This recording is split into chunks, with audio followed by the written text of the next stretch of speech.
Hello everyone, welcome back to the next sharing video. In this video, I will answer a question from a student. They asked why, when they open the die pattern, there are these purple lines, and if there is a way to hide them, or is there a way to delete them?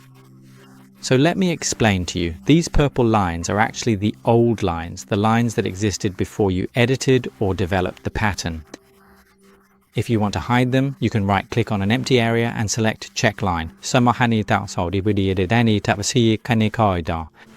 You just need to click on the Show Check Line option and you will be able to hide them. And if you want to delete them, then you need to click Show Check Line so you can see them. After that, click on Check Line and you'll see a command below called Clear Check Line. Click on it and all the purple lines will be deleted. Some of you have also asked why after making edits.